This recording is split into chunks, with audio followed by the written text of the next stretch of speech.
Assalamualaikum warahmatullahi wabarakatuh. Jadi kali ini kita kelompok 4 akan mempresentasikan manajemen persediaan. Pertama-tama perkenalkan, nama saya Muhammad Nofaldiva sebagai pemateri pertama. Pemateri kedua yaitu ada Deren Ahmad Kurniawan. Pemateri ketiga ada Koko Pramono.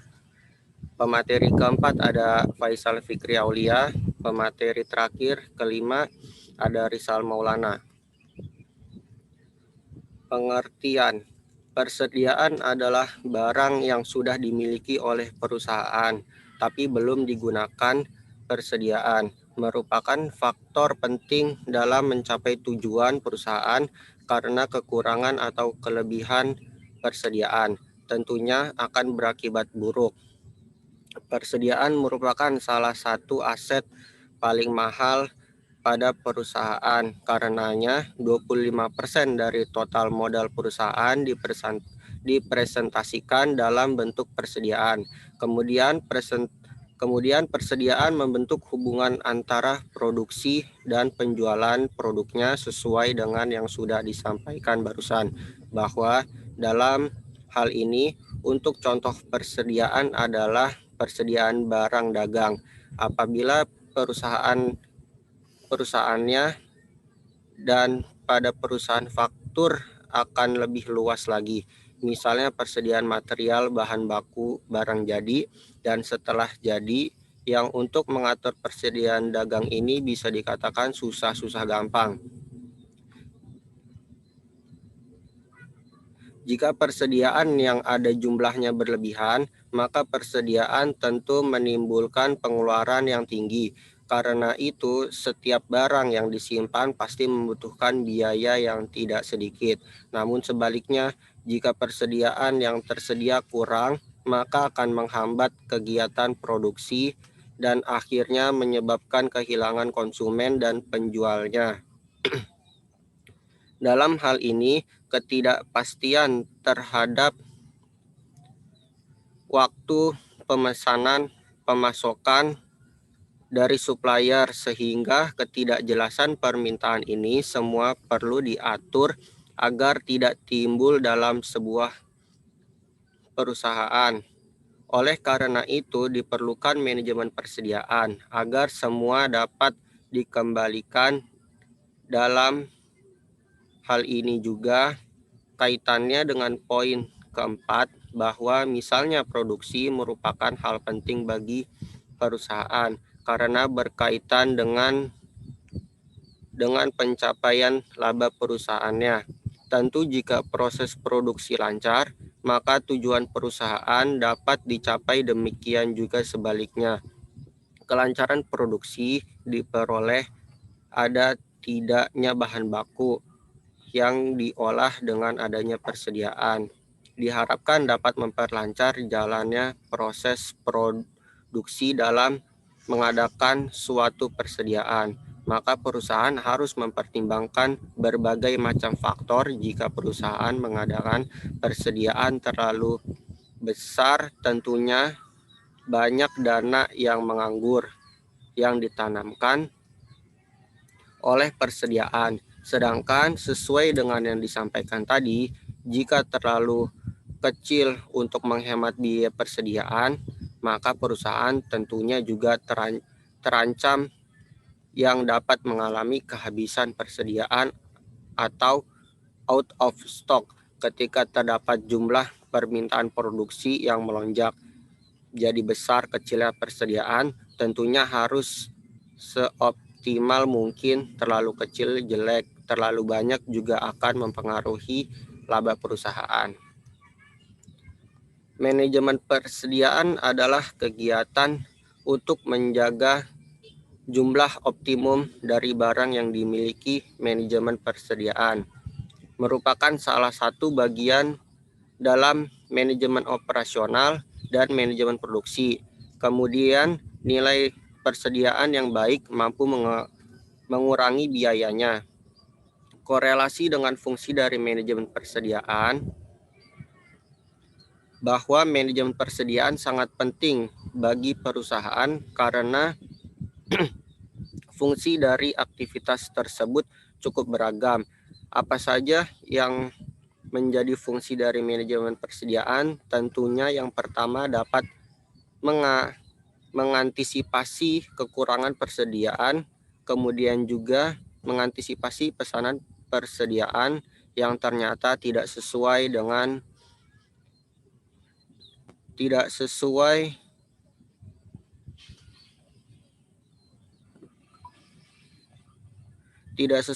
kebutuhan. Kemudian juga fungsi dari persediaan itu sendiri juga untuk menjaga-jaga jika persediaan yang dibutuhkan ternyata tidak ada di pasaran, dan tentunya juga menjamin kelancaran proses.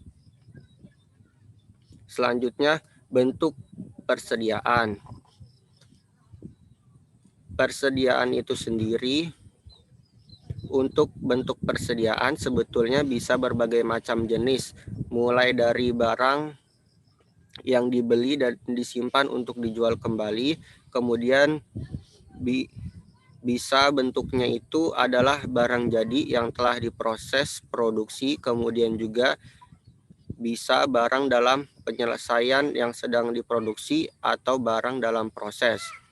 Kemudian juga bisa bahan serta kelengkapan proses produksi, dan juga bisa bahan pembantu atau persediaan habis pakai. Nah, itu adalah bentuk-bentuk dari sebuah stok atau persediaan. Selanjutnya ada klarifikasi persediaan. Klarifikasi persediaan ini kita bahas menurut Rangkuti tahun 2004, bahwa klarifikasi persediaan ada 3. Yang pertama adalah bed stock atau lot size inventory. Persediaan yang diadakan karena kita membeli atau memproduksi dalam jumlah yang lebih besar daripada jumlah yang dibutuhkan pada saat itu. Apa keuntungannya? Sudah pasti keuntungannya yang pertama akan mendapat potongan harga pada harga pembelian. Yang kedua ada efisiensi produksi. Yang ketiga adalah penghematan biaya angkutan. Yang kedua adalah fluctuation stock. Untuk persediaan yang diadakan untuk menghadapi fluktuasi permintaan konsumen yang dapat diramalkan. Kadangkala untuk fluctuation stock ini tergantung dari demand yang kadangkala tergantung dari kebutuhan kondisi di lingkungan sekitar, seperti halnya yang tidak dapat diramalkan kemarin waktu menjelang pandemik. Banyak permintaan akan masker sehingga kelangkaan akan masker sehingga bahan-bahannya pun langka. Pada akhirnya kalaupun ada, harganya pasti akan mahal. Nah, itu menjadi salah satu bentuk contoh kasus dalam fluctuation stock. Kemudian yang ketiga ada antisipasi stok. Persediaan yang diadakan untuk menghadapi fluktuasi permintaan yang dapat diramalkan berdasarkan pola musiman yang dapat dalam 1 tahun, dan untuk menghadapi penggunaan penjualan atau permintaan meningkat. Lalu ada klarifikasi persediaan.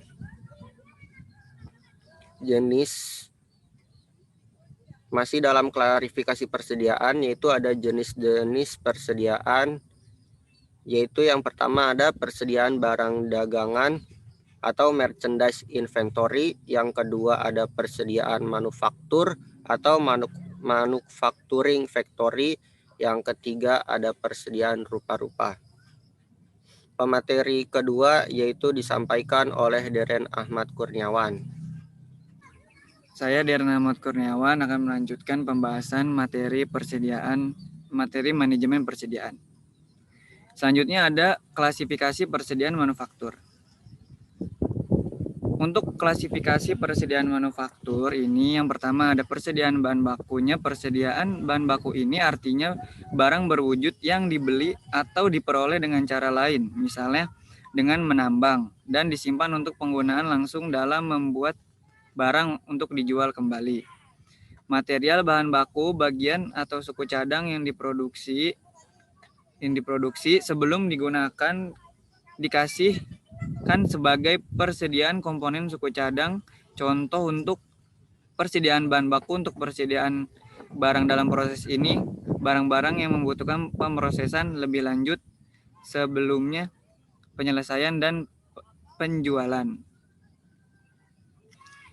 Kemudian persediaan barang jadi ini barang-barang manufaktur yang telah diselesaikan dan disimpan untuk dijual.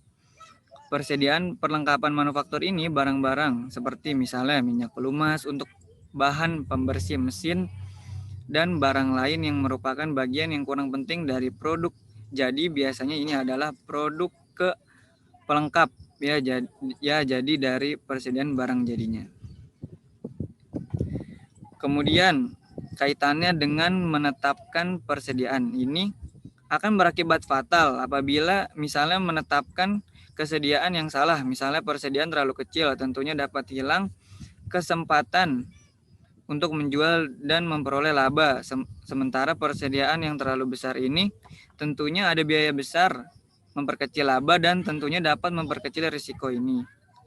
Bahwa persediaan yang terlalu kecil ketika ada konsumen yang datang ke perusahaan, kemungkinan Anda kemudian karena tersedianya yang sedikit, dikhawatirkan mereka akan pindah ke pesaing yang pada akhirnya kesempatan akan laba juga menurun. Sebaliknya, persediaan terlalu besar juga kurang baik bagi perusahaan. Di satu sisi, persediaan terlalu besar bagi perusahaan tentunya kapanpun masyarakat atau konsumen butuh barangnya ada. Namun persediaan yang terlalu besar pasti membutuhkan biaya yang besar. Contohnya misalnya butuh gudang tambahan sehingga gudang tersebut disewakan lagi. Otomatis ada sewa tambahan gudang dan kemudian juga belum lagi biaya untuk pemeliharaan gudang, pemeliharaan persediaan yang terlalu besar, belum lagi risiko karena kaitannya dengan barang yang tentunya juga harus sesuai dengan suhu ruangan, sesuai dengan komponen barang yang akan dijual, lalu sehingga terlalu banyak persediaan yang menumpuk di gudang tentunya dapat memperbesar risiko. Juga terlalu sedikit juga kurang baik, terlalu besar juga kurang baik. Ya, ini kaitannya dengan kesalahan dalam menetapkan persediaan yang tentunya dapat berakibat fatal. Berikutnya ini adalah keuntungan dan kerugian adanya persediaan selain mengatur persediaan. Dari aset perusahaan ini, manajemen persediaan juga memiliki beberapa fungsi. Ini tentunya fungsi adanya persediaan selain yang tadi disampaikan. Dapat memastikan persediaan yang tersedianya kira-kira stoknya untuk item produk apa saja. Kemudian dapat mengurangi risiko yang untuk fluktuatif ini semakin banyak persediaan ke depannya dikhawatirkan misalnya harganya akan meningkat sehingga ketika persediaannya banyak di gudang dengan harga yang masih murah, ini akan menguntungkan perusahaan lalu dapat mengurangi adanya risiko keterlambatan pengiriman. Ini kaitannya dengan keuntungan untuk meningkatkan persediaan, memperoleh potongan harga dari pemesanan dalam jumlah banyak. Jelas tadi disampaikan di awal, kemudian dapat mengantisipasi perubahan yang dapat terjadi. Nah, ini secara lengkapnya tentunya dapat mempengaruhi ekonomi produksi, mempengaruhi pembelian, dan dapat memenuhi pesanan dengan lebih cepat. Jika persediaan banyak atau tersedia di gudang, kemudian selain dari keuntungan tentunya, semakin banyak persediaan di gudang akan menimbulkan kerugian-kerugiannya. Apa yang pertama muncul? Adanya biaya penyimpanan, kemudian muncul adanya biaya pemindahan, belum lagi adanya biaya pengembalian modal yang tertanam dalam bentuk persediaan. Jadi kaitannya dengan persediaan, satu sisi ketika memperbanyak stok di gudang, di satu sisi juga mengalami kerugian jika persediaan yang ada di gudang tidak dikelola dengan sedemikian rupa. Berikutnya adalah tujuan pengelolaan persediaan. Nah, dalam mengurus manajemen persediaan, hal yang harus diurus yaitu pengelolaan bahan baku, kemudian barang dagang, barang yang diproses, dan barang yang disuplai. Pada sebuah perusahaan diterapkannya manajemen persediaan dalam suatu perusahaan bertujuan untuk memaksimalkan pengelolaan persediaan barang yang ada dengan biaya seminimal mungkin, sehingga membantu perusahaan agar mendapatkan laba yang besar. Dan tujuan lainnya diterapkan manajemen persediaan ini tentunya dapat memberikan kemudahan dalam mengecek keterlambatan pengiriman barang kepada konsumen yang kemudian dapat mengurangi risiko. Jika terjadi kenaikan secara tiba-tiba, dan ini kaitannya dengan tujuan pengelolaan persediaan, dapat menyediakan persediaan yang dibutuhkan untuk menyokong operasi dengan biaya yang seminimal mungkin. Selanjutnya adalah biaya persediaan. Biaya persediaan ini adalah biaya yang berhubungan dengan persediaan apa saja yang ada di dalam persediaan. Yang pertama adalah biaya penyimpanan. Biaya penyimpanan persediaan. Biaya penyimpanan persediaan ini kemudian biaya pengadaan, dan biaya akibat kekurangan persediaan ini akan dibahas masing-masing pada slide selanjutnya. Berikutnya, jadi intinya bahwa kaitannya dengan biaya persediaan untuk beberapa referensi selain 3 biaya ini, ada juga biaya persiapan, kemudian biaya kehabisan. Dan tentunya juga untuk menentukan biaya persediaan itu sendiri, kita bisa menggunakan metode FIFO, first in first out. Kemudian kita juga bisa menggunakan metode LIFO, last in first out. Kemudian bisa juga menggunakan metode average dan sebagainya. Banyak metode yang digunakan untuk menetapkan biaya persediaan. Kemudian biaya penyimpanan persediaan atau carrying cost.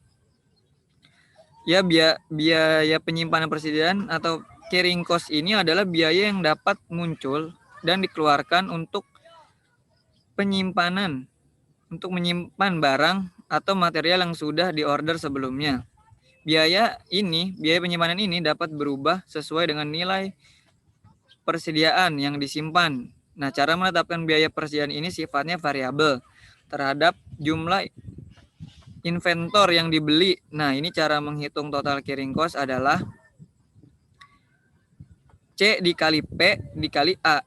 Di sini untuk menghitung A atau persediaan rata-rata Q per 2.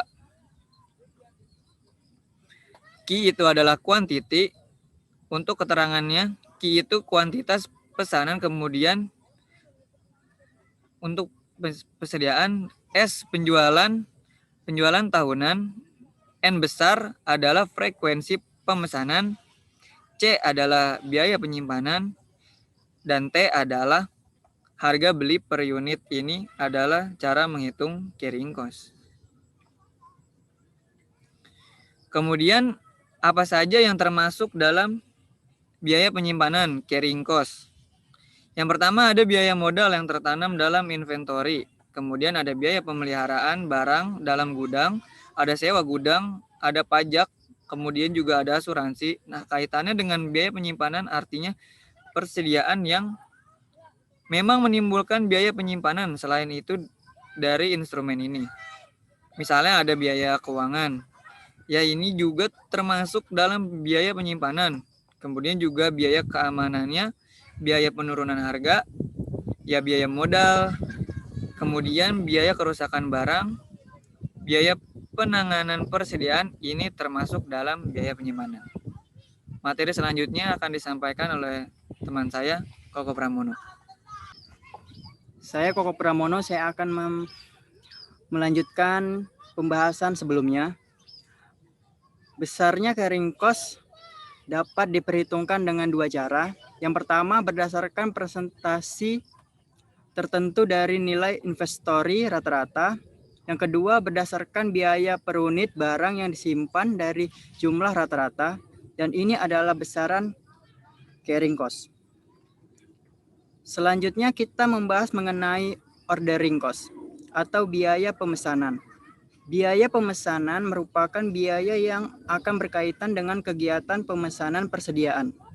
Biaya pemesanan ini biasanya mencakup seluruh biaya yang dikeluarkan mulai dari pertama kali order hingga barang yang dipesan tersebut tersedia di gudang.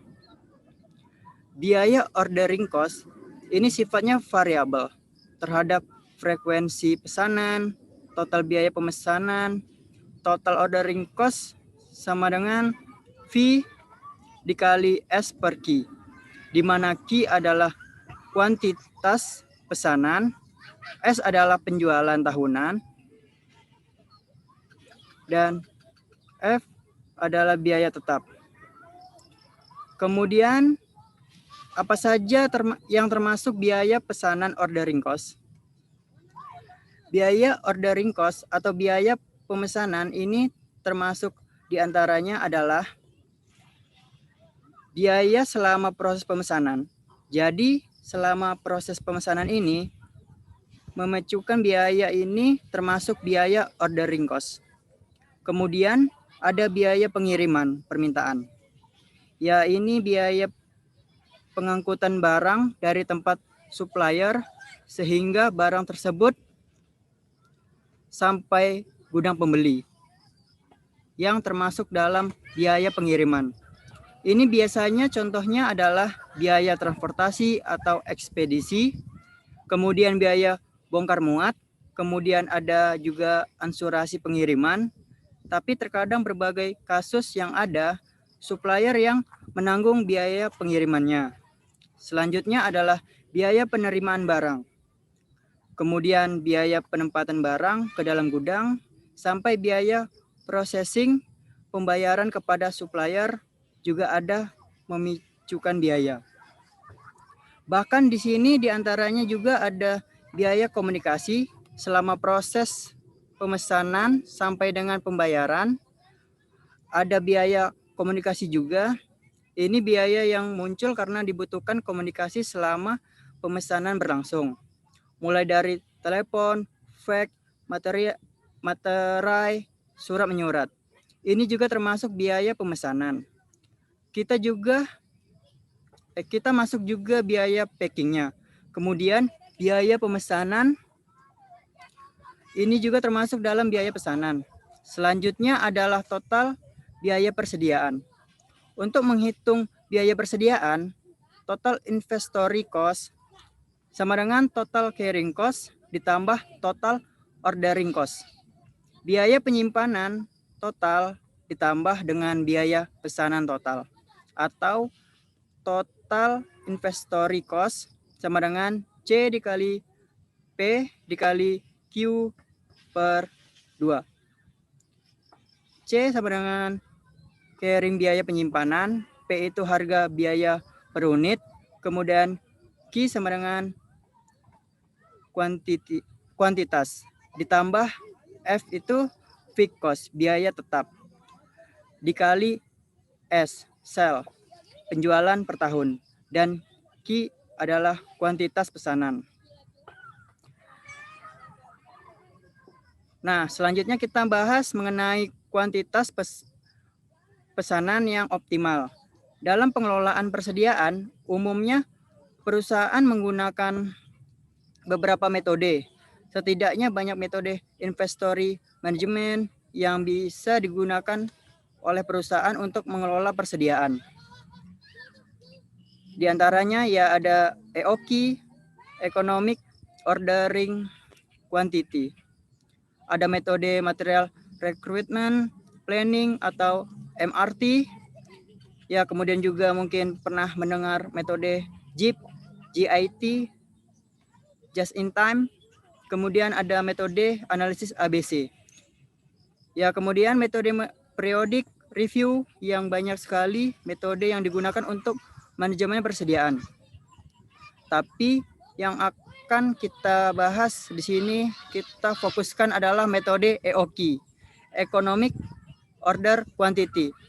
Ini bisa disebut sebagai metode kuantitas pesanan ekonomi Ya, ini merupakan metode pengelolaan persediaan dengan cara membeli persediaan sesuai dengan pesanan yang diterima. Misalnya perusahaan mendapatkan pesanan, sudah ditentukan oleh pesanan berapa jumlah pesanan, spesifikasinya, serta waktu kapan yang harus diselesaikan. Dengan begitu, perusahaan akan memperhitungkan berbagai hal, termasuk diantaranya tentang beberapa kebutuhan bahan, kemudian spesifikasinya, kemudian beberapa harga bahan baku untuk memenuhi pesanan tersebut. Jadi nanti sudah jelas berapa kebutuhan dan nominalnya.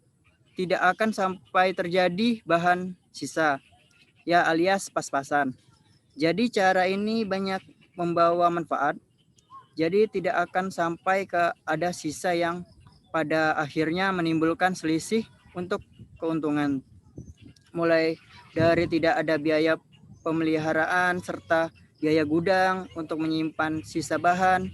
Ya, jadi banyak sekali manfaat ketika kita menganalisis kuantitas pesanan yang optimal menggunakan metode ekonomi order quantity. Nah, ini EOQ juga merupakan tadi menyampaikan kuantitas persediaan yang optimal atau yang menyebabkan biaya persediaan mencapai titik terendah. EOQ rumusan untuk menentukan kualitas pesanan yang akan meminimumkan biaya persediaan. Jelas ya depan EOQ. Dengan EOQ banyak hal yang akan kita peroleh manfaatnya. Jadi kita membuat pesanan dari permintaan konsumen berdasarkan dari banyak perhitungan yang pada akhirnya tidak akan menimbulkan banyak bahan sisa. Ya, kemudian juga dengan EOQ kita bisa menghitung berapa kebutuhan minimal yang harus tersedia di gudang. Nah, ini menggunakan EOQ yang pada akhirnya efisien dan efektif ketika perusahaan menggunakan metode EOQ untuk menghitung pemesanan persediaan yang optimal. Berikutnya, dua dasar keputusan dalam model EOQ. Yang pertama, berapa jumlah bahan mentah yang harus dipesan pada saat bahan tersebut perlu dibeli kembali. Yang kedua, kapan perlu dilakukan pembelian kembali. Jadi, ini adalah dasar-dasar dari keputusan EOQ. Kira-kira jumlah bahan mentah yang harus dipesan pada saat bahan tersebut dibeli kembali. Berapa dan kapan dilakukan pembelian kembali untuk persediaan tersebut.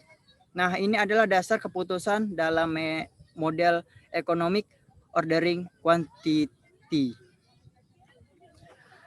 Oke, selanjutnya model EOQ, rumusannya itu akar dari 2 dikali V cost dikali sales dibagi carrying cost dikali dengan price, harga beli per unit.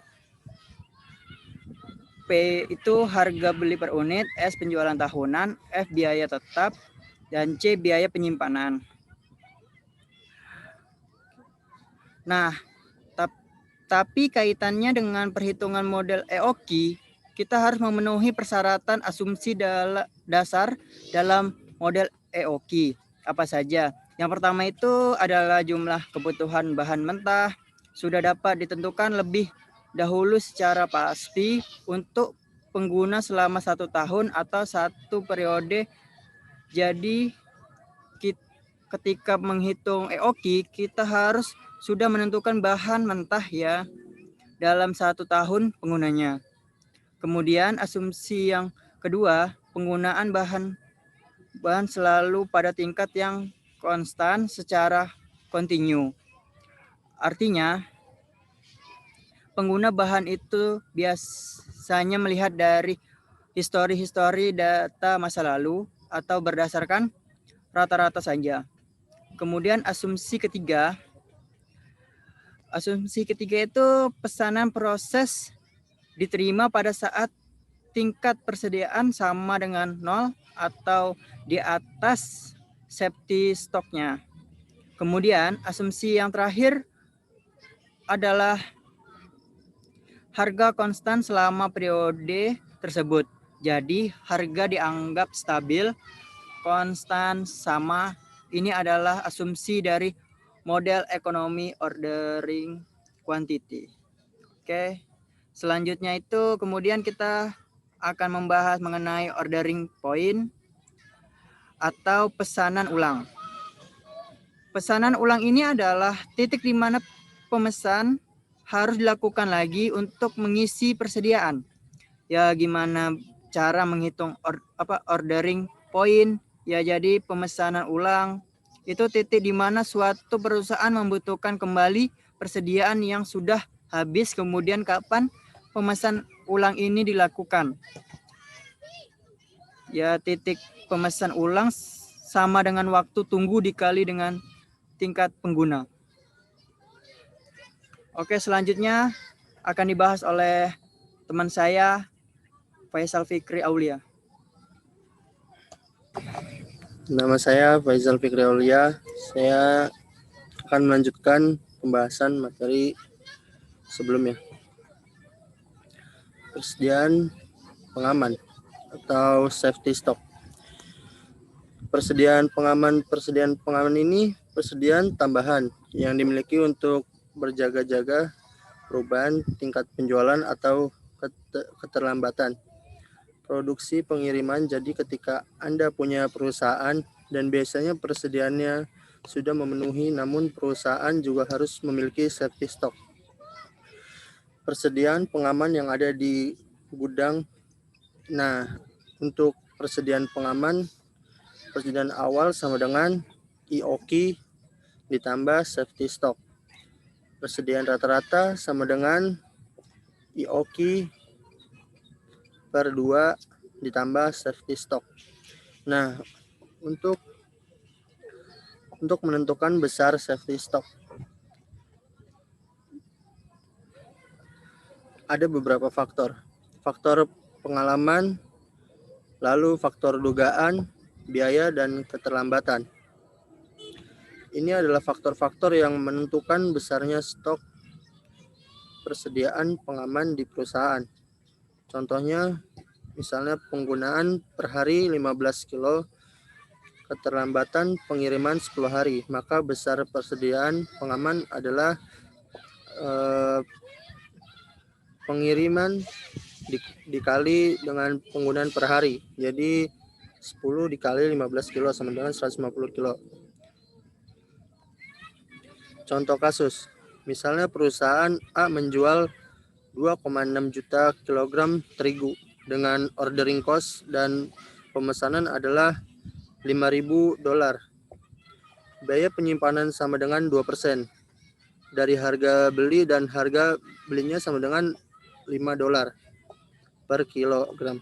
Safety stock atau better persediaan pengaman adalah 55 kilo. Dan waktu pengiriman 2 minggu, dan setiap pemesanan terigu harus dengan kelipatan 2.000 kilo. Nah, bagaimana cara menghitung EOQ-nya? Oke, cara menghitungnya itu akar 2 kali freight atau VCOS. VCOS-nya itu 5.000 dikali penjualan tahun 2.600.000 dibagi dengan C. C-nya itu adalah penyimpanan tadi 2% dikali penjualan tahunan, yaitu menjadi 510 kilo. Ini adalah besar economic order quantity.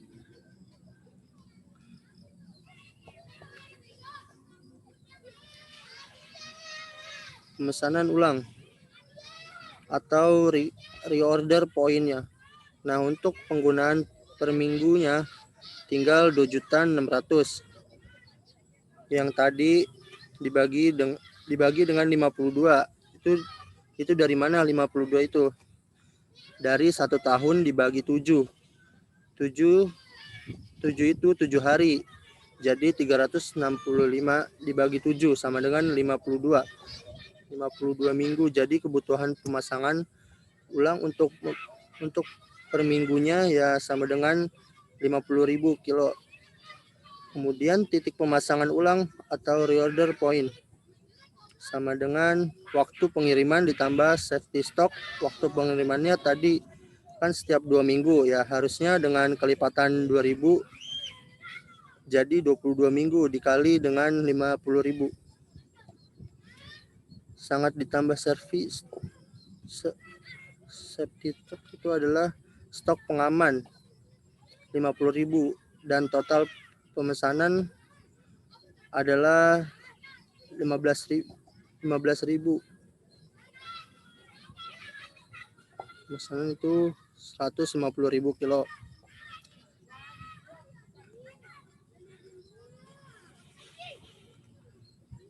Pemesanan dalam 1 tahun sama dengan 2.600.000 dibagi dengan tadi EOQ-nya 510 sama dengan 5,098 dikali atau 72 hari ya sama dengan 10 minggu. Kita bisa membagikan dengan 365 dibagi dengan 5,098 sama dengan 72 hari atau dikonversikan dalam bentuk minggu sama dengan 10 minggu. Sehingga tingkat pemakaian sehari 2.600 dibagi dengan 365, maka tingkat pemakaian per hari yang dibutuhkan persediaannya adalah 7.124 kilo. Kemudian untuk biaya penyimpanan, total carrying cost sama dengan C dikali P dikali A. Penyimpanan dikali dengan harga beli per unit dikali dengan A atau yang itu bisa kita rumuskan dengan Q per 2. Maka TCC-nya sama dengan tadi 2% dikali $5 dikali EOQ per 2. Tadi 25.500 ini adalah biaya penyimpanan untuk biaya pemesanan.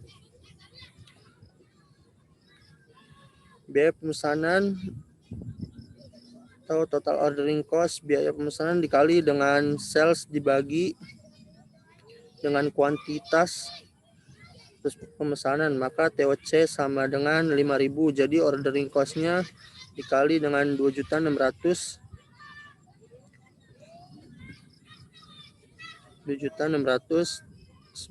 sebagian penjualan tahunan dibagi dengan EOQ-nya, maka biaya pemesanan sebesar 25.490 rupiah. Kemudian untuk menghitung biaya stok pengamannya dilanjutkan oleh pemateri selanjutnya, Rizal Maulana. Saya Rizal, saya ingin melanjutkan materi sebelumnya.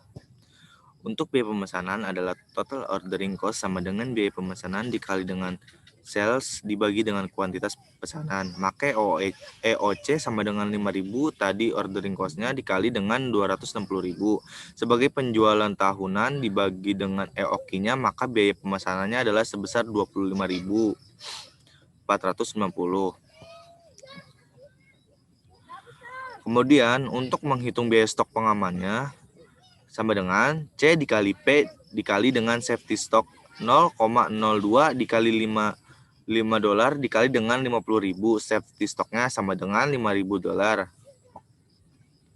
Untuk biaya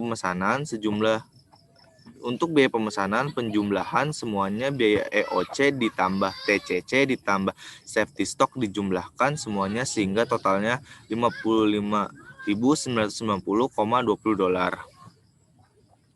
Hingga grafik economic order quantity-nya dapat dilihat sebagai berikut.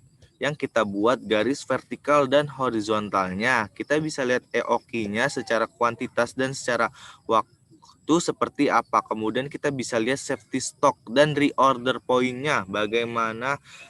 Nah, ini bentuk dari grafik economic order quantity sesuai dengan kasus yang tadi disampaikan. Nah, apabila ada kasus lain, misalnya jika perusahaan A beli terigu sebanyak 650 kg, maka biaya pengirimannya ditanggung oleh perusahaan pengolahan gandum sebesar 3.500. Pertanyaannya, apakah penawaran ini menguntungkan atau tidak? Hitung kembali yang tadi disampaikan. Kita selisihkan dulu biaya pemesanannya sama dengan 5.000 dikurangi 3.500 sama dengan 1.500. Kita hitung total carrying cost-nya. Ini 2% dikali 5 dikali 650. Dibagi 650.000 dibagi 2 sesuai dengan rumus yang tadi sama dengan 32.500. Kemudian total ordering cost-nya sama dengan 7.647. Kemudian total inventory cost-nya dijumlahkan semuanya baik TCC ditambah TOC ditambah safety stock-nya sama dengan 45.147. Nah, tadi dengan pesanan 510.000 rupiah, ya biaya persediaannya 55.990.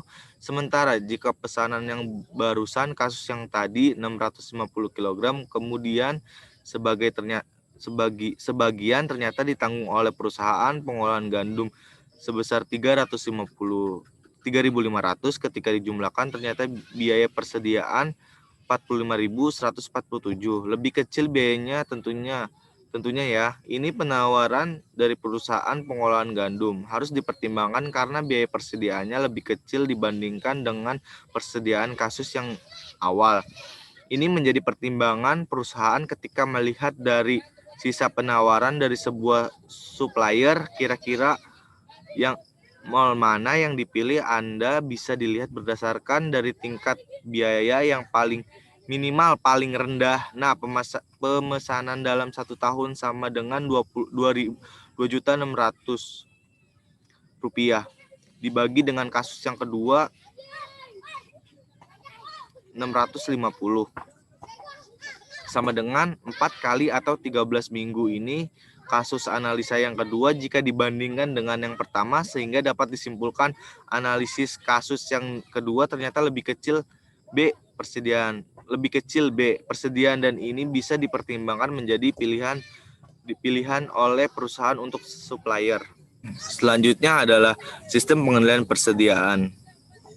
Sistem pengendalian persediaan dibagi menjadi 4. Yang pertama adalah metode garis merah atau red line method. Yang kedua adalah metode 2 peti atau 2 bin method. Yang ketiga adalah sistem pengendalian persediaan dengan computerized inventory control system. Yang keempat adalah sistem ABC. Mungkin itu saja yang bisa kami sampaikan. Mohon maaf jika ada kesalahan. Jangan lupa like, komen ya. Wassalamualaikum warahmatullahi wabarakatuh.